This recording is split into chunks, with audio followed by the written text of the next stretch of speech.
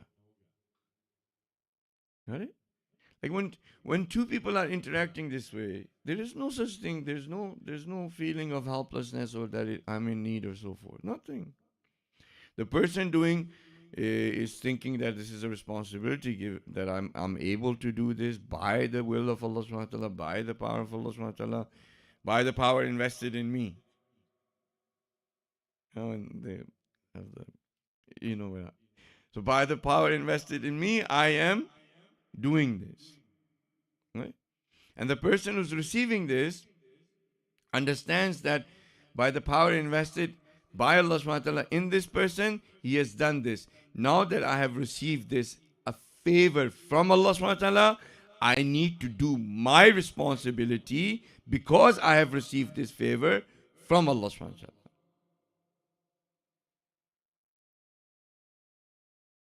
So in this interaction, there is no such thing.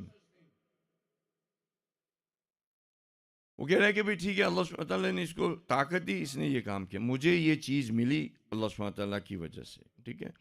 اب جو کہ مجھے اس نعمت یہ مل گئی ہے یا مجھے ایک اچھی چیز ملی ہے، اب جو میری ذمہ داری ہے میں اس ذمہ داری کو ادا کروں گا اور خدا سے توفیق مانگوں گا کہ وہ مجھے طاقت دے اپنی ذمہ داری کو ادا کرنے کے لیے. اس مواحد، یہ دو مواحد کے درمیان میں کہیں پہ بھی یہاں پہ نہ شرک ہے، محض توحید ہے، کوئی شرک نہیں ہے. اور جو چیز نکلے گی سوائے اس چیز کے کہ الحمدللہ رب العالمین، اور کوئی چیز اس میں سے نہیں نکلے. مسئلہ حل ہوتا ہے. ہماری سوچ یہ نہیں ہے. Our problem is this is not the way we think. And why do we not think this way? Because we have forgotten ourselves. Because we think we're independent. میں مدد کر رہا ہوں اس کی. میں مدد کر رہا ہوں مطلب کیا؟ سایہ کہہ رہا ہے میں مدد کر رہا ہوں دوسرے سائے کی. بھائی تم بھی سایہ ہو، وہ بھی سایہ ہے. اور جو مدد لے رہا ہے وہ سمجھ رہا ہے یہ مدد کر رہا ہے تو اس کے نیچے آ جاتا ہے، اپنے آپ کو لولی سمجھنے لگ جاتا ہے. He thinks that he's done a favor to me, so it becomes like obligated, and when it gets obligated, that person will behave with this person as if, maazallah, as if this person is their God. جنہوں نے ہم پہ بڑا احسان کیا، اپنے ملک کو کھول دیا ہمارے لیے، یہ ساری چیزیں ہمیں پرووائڈ کی، ان کا احسان ہے. وہاں پہ جہاں پہ ہم تھے نہ سیکیورٹی تھی، نہ پیسہ تھا، ضروریات جو ہے وہ ہم سے پوری نہیں ہو رہی تھیں. یہ بہت بڑا ان کا احسان ہے کہ ہم یہاں پہ آئے تو ہمارے پاس یہ ساری چیزیں ہیں. اب اس احسان کے تلے دب کے جو یہ کہیں گے ہم کریں گے. یہ سوچ ہے ہماری.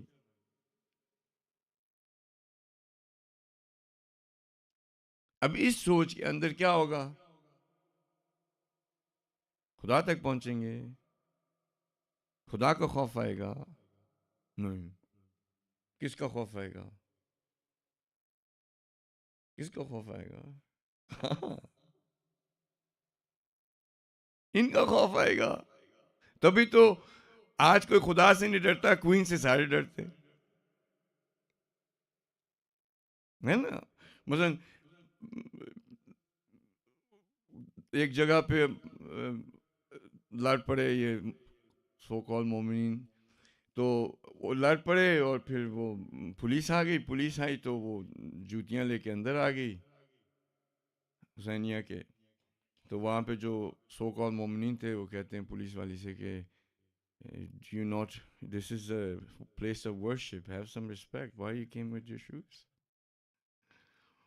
تو اس نے ان کو کہا، اردو میں کہیں تو بچے کچھ رہ جائے ہماری کچھ لاج. اس نے ان سے کہا کہ اگر تم سمجھتے ہو کہ یہ عبادت گاہ ہے تو میں کیوں آئی ہوں یہاں پہ؟ آپ لڑے کیوں تھے؟ اگر آپ اس کو تقدس اور مقدس جگہ سمجھتے ہیں تو لڑے کیوں؟ مجھے کیوں آنا پڑا؟ اس کا مطلب ہے کہ آپ کے پاس اس چیز کی تقدس نہیں ہے.